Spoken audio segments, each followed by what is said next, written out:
Hello and welcome to this fifth Sunday of Ordinary Time. Following on from last week, we heard the teaching of the Beatitudes.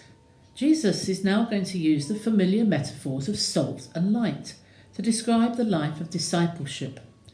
We take salt and light for granted in our society, but these commodities were more precious in ancient cultures. Just as now, salt was used in Jesus' time for preserving things and sometimes as a healing agent. Today, Christian discipleship is given two powerful images to help shape it. The context for this moulding or modelling comes after Christ had preached the Beatitudes. He told them to rejoice even if they were persecuted. And he added these two defining characteristics. A Christian disciple must be the salt of the earth and the light of the world. When we feed the hungry, clothe the naked, console those who mourn, and so on, we show ourselves to be the salt of the earth and the light of the world. When we do these things with the community of faith, the church, we are indeed acting as a city set on a mountain that cannot be hidden.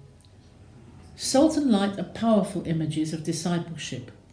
In themselves, they sort of describe the purpose of discipleship, but their strength as images are tied to the requirements of the Beatitudes. Happy are you when people abuse you and persecute you, and speak all kinds of calumny against you on my account. Rejoice and be glad.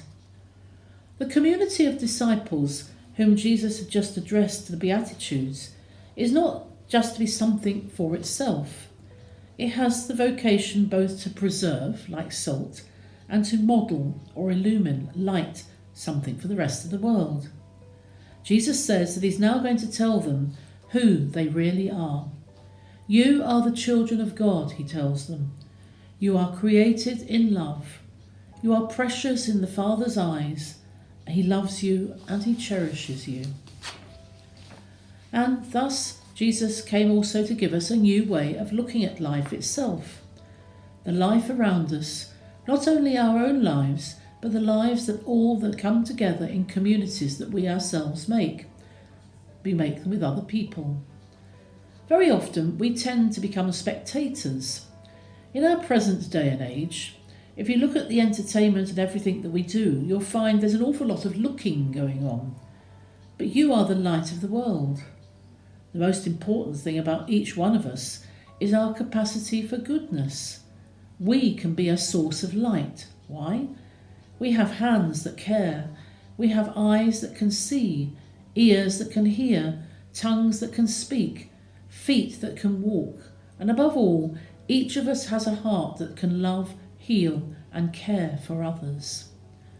Unfortunately, though, sometimes laziness, selfishness, and perhaps worst of all, fear, cowardice, and our life could be more dimmed so that we could become shadows of the people that we really are, and that God puts his trust and faith in us. And so we pray, Lord, help us to believe in our own goodness and to let the light of that goodness shine in us and about us. On seeing this light, perhaps others will find their way out of the darkness, and your name will be always glorified. The success of the gospel, that is, how can we be more flavourful or more enlightening, is not dependent on our cleverness. It may depend on perseverance, but certainly how can we salt the earth better and light the world brighter is not dependent on us. It's dependent on the power of Christ. Thus we should worry less about how we may fail, but entrust ourselves more and more to the call of Christ. For he never fails us. If he calls, he is the one who will provide us with the necessary grace to be the light of the world and salt for the earth. God bless you.